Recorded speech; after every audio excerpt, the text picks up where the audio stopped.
My name's Quinn. I'm 40 years old, and boy oh boy, do I have a compelling story to tell you.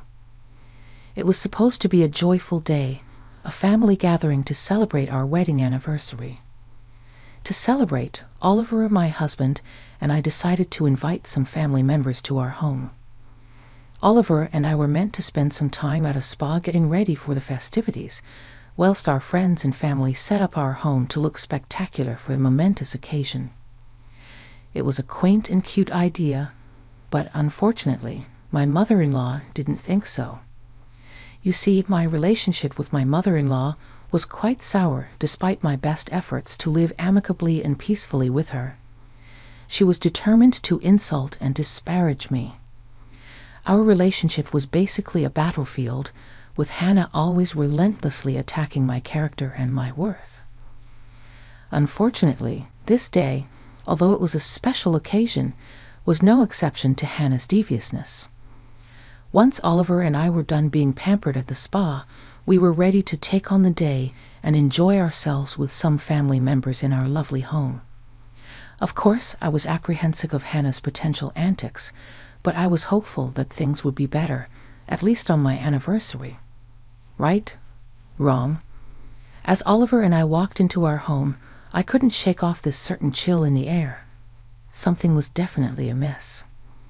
Instead of being greeted with warm smiles and hugs and confetti, it appeared as though the friends and family who were present had just welcomed some strange alien creatures into the home. They were giving us cold and weird stares. Moreover, with more inspection, it turned out that the weird stares were only pointed in my direction, and it also seemed that the person with the coldest and harshest stare was coming from none other than my lovely mother-in-law. "Oh, guys, look, it's time for us to welcome the adorable couple," Hannah said. "Is everything all right, Hannah? You seem different today. Is something bothering you?" I asked. "What's going on? Everybody, is no one going to congratulate us on our anniversary?" Oliver chimed in. "Oh, darling, I wish I could congratulate you, but I'm afraid that we can't do that," Hannah replied. "Why not?" Oliver asked. "Because Quinn is a thief," she spat. "Excuse me," I exclaimed. "You hurt me. You're a thief," she continued, glaring at me. "Mom, what's going on?" Oliver interjected. "First, she stole you away from me, and now she's stolen this house," Hannah accused. What?" I stammered, utterly gobsmacked. Just what on earth was she thinking? "Mom, what are you saying right now? This is my home, Ollie, and as such, Quinn can't be here," Hannah declared. "What on earth is going on with you? Why would you say such an awful thing?" I thought that we would be welcomed kindly to enjoy our anniversary as a community, but clearly I was wrong. "I knew that your negative energy would ruin everything," I retorted. "Get over yourself, Quinn. You have no right to be upset. I'm the one who should be throwing more of a fit here," Hannah shot back. "Mom, I'm not sure what's going on, but please, let's talk about this someplace private," Oliver suggested. "No, don't bother. I've already told the people here everything. I told them the whole truth, and they agree with me.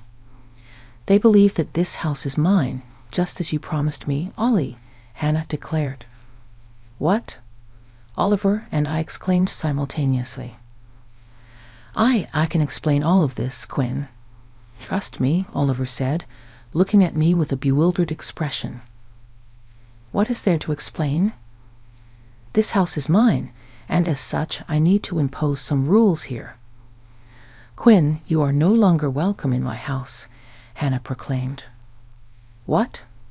What is the meaning of this?" I protested. "You have two options. I'm giving you an ultimatum. You can either leave this house right now or get a divorce and give me back my son. It's up to you," Hannah concluded. I simply couldn't believe what I was hearing. How could she be so cruel? I turned to Oliver and gave him a bewildered look, but he just returned the same look of discombobulation my way. Listen, Mom, I want to try and salvage this day, all right. It's supposed to be a great celebration, and I don't want your craziness ruining things, Oliver said. Craziness? Well, I never have. We've only got the photographers and caterers here for a short period. Please, let's all settle down. Maybe once we have some nice pictures and some good food in our system, we can talk about this more calmly, I suggested. Although the tensions were already high, and it seemed like Hannah and I were about to recreate some scene from WWE SmackDown, I was glad that Oliver did his best to dissolve the situation. He was right. The people we paid for were expensive, and we couldn't afford to dilly-dally, especially with Hannah's stupid outburst. We went outside and tried to enjoy the setting around us. It was beautiful. We had our wedding colors all around us to remind us of that very special day. The photographer tried to capture some beautiful moments of us playing games, eating, and communing with one another. But once the pictures were inspected, you could almost always see a scowling Hannah in the foreground or background, dampening the mood with her apparent pettiness and hatefulness. As the evening unfolded, Hannah's true colors became more evident. The icy glances, the dismissive remarks. She had always been distant, but tonight she took it to a whole new level. I couldn't understand what I had done to deserve such treatment. But I heeded my husband's words and tried to continue to have a decent time. The rest of the friends and family members who had joined us also seemed to let go of whatever angst and tension they had, and they were also enjoying the festivities. But yet again, it appeared as though Hannah wasn't interested at all. The celebration was slowly coming to an end, and the people we hired packed their things and left. It also goes without saying that the festivities were cut a bit short, considering the fiasco that happened at the beginning of the event. But I was glad that Oliver and I did our best to salvage any good parts out of it, and overall, I had somewhat of a decent time, all things considered. But it was time to address the very big elephant in the room. I took the initiative and approached Hannah about what happened earlier. Hannah, I've been trying my best to build a relationship with you. I've reached out and invited you to spend time together, but it feels like you're pushing me away at every turn. What have I done to deserve this hostility? You really don't get it, do you? Let me spell it out for you, Quinn. My son bought this house for me, not for you. You were never meant to be a part of this family. Hannah spat. As I stood there, absorbing her hurtful words, my mind flashed back to all the instances where Hannah's animosity had seeped into our lives, the snide remarks, the undermining comments. She had always made it clear that she saw me as an outsider, an intruder in her son's life. And now that she was under the impression that this house belonged to her, she thought that she could do whatever she wanted. But there was one missing piece of this puzzle, and that was Oliver. Hannah kept on saying that Oliver got this house for her, so we obviously had to involve him in the equation. Hannah and I both beckoned to Oliver, who was chatting with some relatives. I assumed he was doing a bit of damage control so that they wouldn't tell other relatives. What they witnessed today, he jogged over to us, and that, my friends, was the beginning of a very shocking series of events unfolding. We need to talk about what happened today, Mom. That was not cool, Oliver said. What do you mean? You literally told me that this house is mine. I have zero recollection of me telling you that, Mom, and you know it, Oliver retorted. Oliver, that night you were drunk, but I'm sure you remember. You said that this house is mine and that I could do whatever I wanted with it, Hannah insisted. Again, Mom, I don't know what you're talking about. Why would I give you this house? Oliver questioned. Gee, I don't know. Maybe because you love me, Hannah replied. Of course I love you, Mom, but the way you tried to embarrass us this morning is not cool, especially on our anniversary, Oliver said. Oh, don't you speak? Do you think you have a say in anything, especially on my property? I could call the police and get you kicked out for trespassing. I'd already told you before, it's either you get out or you get a divorce, Hannah declared. Mom, why are you insisting on kicking her out? Even if it was your house, which it isn't, why do you want her out of here so badly? Oliver questioned further. Because she disgusts me. I mean, just look at her. I don't want her here, Hannah exclaimed. You don't want me here. Fine, let me pack my things, I interjected. Babe, wait, no?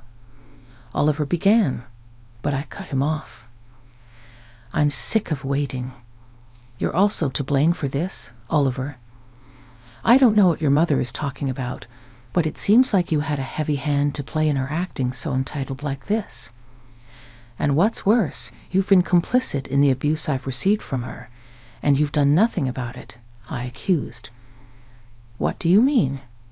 What am I supposed to do? Oliver asked. Cut her off. Get a restraining order. You think you can get rid of me so easily? You think that Oliver would do such a thing to his mother? You must have lost your mind. Go and pack your things, as you said. Chop, chop, Hannah commanded. I began to walk away, furious with how my life turned out. I had a witch for a mother-in-law and an idiot for a husband. Perhaps this was a blessing in disguise, because I seriously needed to leave once and for all. As I walked inside the house, the pain and embarrassment from years of harassment began to course through me, and my heart sank. That woman really did hate me, and I didn't even know why. I had poured my heart and soul into this marriage, trying to create a sense of unity and love, and now she gave me this stupid ultimatum. As someone who doesn't believe in divorce, it was very hard to even entertain that option, especially when leaving her house just seemed easier. I was sick and tired of all the noise. I had to leave, at least to keep whatever peace was left in this place. Tears were streaming down my face as I packed my belongings. It was going to be a long night of weeping and packing, but I was determined to get it done ASAP, so that I wouldn't have to see that woman's face for a minute longer. I made my way to the study room, collecting all of my documents, books, and files. When I stumbled across the deed to the house, I was shocked. I wondered why it was out in the open so casually and carelessly, but thank God it was, because as I scanned the documents, I came across something very interesting. I stopped packing, decided that this was way too important, and found Oliver and Hannah, who were still outside arguing about everything. I still don't know what you're talking about, Mom. I never gave this house to you, Oliver said. Then why do the documents say otherwise? Hannah demanded, searching her purse for something but unable to find it. Are you looking for these? I asked, holding up the documents, making my presence known. Hannah sent me a scowl, but I returned the gesture with extra ferocity. She was so used to my nice demeanor, but I was done playing the nice guy. It was time for me to claim what was rightfully mine. You see, I've gone through these documents, and there's nothing that entails that you are the owner of this house. In fact, it's only Oliver and my names on the documents, I explained. What? That's impossible. Oliver told me. Hannah began, but I interrupted. Whatever he told you clearly wasn't correct, because I have the real papers right here. Go on, look for yourself. Read it and weep, I challenged. Hannah snatched the papers from me and scanned them viciously, searching for a hint or a glimmer of her name somewhere, but alas, she was wrong. There was no mention of her anywhere. What? I don't feel so good, Hannah muttered, her eyes rolling back, and she lost her balance, fainting. We all gasped, and Oliver picked her up and put her inside the house. We did our best to fan her and keep her cool so that she could wake up. After about a minute or so, she began to regain consciousness. What happened? Where am I? Hannah groaned. You passed out from the shock of realizing the truth, Oliver explained. You did this to me, Hannah accused. I didn't do anything to you. I just showed you the truth. Let me get you some water, and when I come back, we are settling this dispute once and for all, Oliver said, heading to the kitchen. As Oliver went to get water, I said goodbye to our remaining guests. After they ensured that Hannah was okay, we had a long night ahead of us, and we were determined to get to the bottom of everything. Okay, Mom, here you go. Now, please tell us everything that you know, Oliver urged as he returned with a glass of water. It was the night of the Christmas party a couple of months ago. You were drunk, Hannah began. He wasn't just drunk. He was completely wasted. He couldn't even remember his name, I interjected. Okay, fine, whatever. He was wasted, and he told me that he loved me so much that he wanted us to be closer, Hannah continued. Everyone says that when they're drunk, Mom, Oliver reminded her. Yes, I know, but you were talking about giving me gifts. Okay, what gifts exactly? You were promising to give me trips to the Maldives, Morocco, and Fiji. You also said that you'd buy me a new air fryer, and you also said that you were gifting me this house, Hannah recounted. You mean to tell me that your antics today were all based on promises that were made when Oliver was absolutely sloshed? Are you insane? Those don't count, I exclaimed. Oliver looked confused, like he was racking his brain for all the possible answers, and then he had a look of clarity. Mom, I'm beginning to remember that night now, and I remember saying that I'd give you gifts, Oliver admitted. Ha, you see. I also remember saying I'd give you a house, Hannah insisted. But I didn't say that I'd give you this house, Oliver clarified. What? Hannah gasped. I told you that I'd give you a house, not this house. And I made that very clear as well, Oliver explained. Well, I don't remember that, Hannah muttered. Well, let's jog your memory a bit then, I said, running upstairs to access the security camera footage. I brought it back down for Oliver to check out. He accessed the footage from the Christmas party, and lo and behold, there was the evidence. There was a very drunk Oliver holding on to his mother, promising her that he would buy her many things, including a house. Oliver's mother then said, You said you'd get me a house. Will it be this house? I narrated as we watched the footage. No, not this house. Where would I and Quinn live? Oliver said in the video. You can take the other house, darling. I want this house, Hannah replied. I'll get you a house, okay? A house. And I'll make sure I put my name on the deed for this house, Oliver slurred. What? Oh, nothing. There, I think you need to head to bed, Hannah said in the video, looking very sheepish. So, what do you have to say for yourself, Hannah? Oliver asked, looking at his mother expectantly. Well, I can't. I wait. If you knew all along, then why were you so shocked that you fainted? Hannah stammered. We're waiting for an answer, Mom, Oliver pressed. Hannah remained silent for a moment before finally admitting defeat. I don't know. I guess I was just hoping that it was true. Well, hope doesn't change reality, Mom.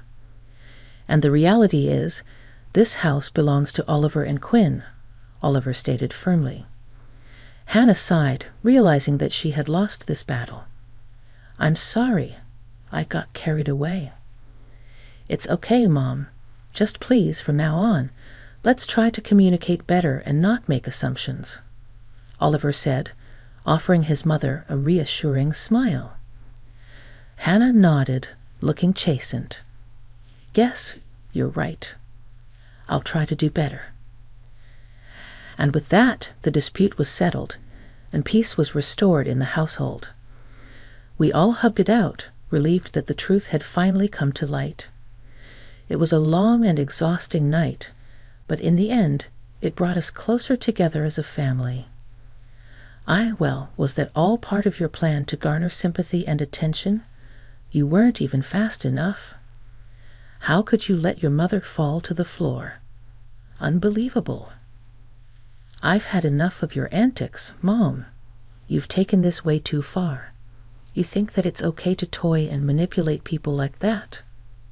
Oliver exclaimed, his anger palpable. Ollie, baby, don't baby me. You deliberately ruined our anniversary, all because you want this house. Well, you're never gonna get it, I added, my frustration boiling over. What about the other house? You're not getting that either. In fact, you're not going to get anything from me anymore. I'm removing you from my will, Oliver declared, shocking both me and Hannah.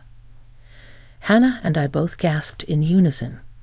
It was so shocking to hear Oliver so angry. He'd never been this angry before, I narrated. Quinn, I am so sorry that I wasn't adamant enough with my mother. I really didn't know that her hatred ran this deep, Oliver apologized. Oliver, that's no way to speak to your mother, Hannah interjected. You're in my house, so shut up, Oliver retorted, his tone cutting. Babe, you don't have to apologize, I reassured him. Yes, I do. I didn't do enough. But that all changes right here, right now, Oliver declared, determination evident in his voice. Oliver kicked his mother out of the house, and all the while she was flabbergasted at her son's behavior. She was so used to him groveling at her feet that this was certainly something that shocked her. Him standing up for himself. Oliver, fueled by anger and disappointment, made his bold decision to remove Hannah from the house and even remove her from his will. True to his word, the very next day he met with the family lawyers to ensure that this change was being processed. It was a necessary step to protect our future and to ensure that justice was served. As the days unfolded, Hannah's bitterness and desperation became evident. She attempted to reach out to Oliver incessantly, bombarding him with phone calls and messages. But Oliver, steadfast in his decision, ignored her attempts to manipulate him once again. He vowed to shield me from any more malicious attacks orchestrated by Hannah or anyone else who dared to harm us. Meanwhile, I reveled in the newfound peace and security of our home. No longer did I have to endure Hannah's constant presence, her belittling remarks, and her attempts to undermine our happiness. The house became a sanctuary, a symbol of our triumph over her deceit. Hannah, on the other hand, found herself in a state of bitter defeat, soaking in the aftermath of her exposed lies. She was left to ponder the consequences of her actions. The house, once envisioned as her domain, now stood as a monument to her deception. It was a fitting reminder of the price she paid for her treachery. In the grand scheme of things, justice had been served. Hannah had been stripped of her false sense of entitlement, while Oliver and I forged ahead, determined to build a future rooted in honesty, communication, compassion, love, and trust. Our bond grew stronger, fortified by the shared experience of overcoming adversity. As time went on, Hannah's attempts to reconcile were met with resolute silence from Oliver. He remained true to his promise of protecting me, ensuring that we could move forward without the looming shadow of her manipulations. It was a promise he kept with unwavering determination. Today, I find solace in the comfort of our home. The home that was meant to be a haven for us. Every corner holds memories of our love and resilience, serving as a constant reminder of the victory we achieved. Hannah's presence is nothing more than a distant memory, fading into the background as we embrace the life we have created. Oliver's resolve to protect me never wavered. He stood as a pillar of strength, shielding me from any potential harm that Hannah might still attempt to inflict upon us.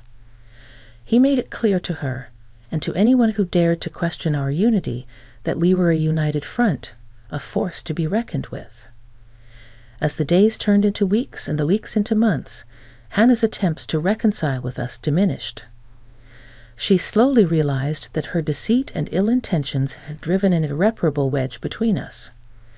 The consequences of her actions had left a lasting mark on her own life, and she was left to grapple with the bitter aftermath. Meanwhile, our home flourished with love and laughter. The wounds inflicted by Hannah's hurtful words began to heal, replaced by an atmosphere of acceptance and support. Oliver's unwavering commitment to our happiness was evident in every action and every word. Together, we maintained this sanctuary, a place where we could thrive and grow untouched by the toxicity of the past.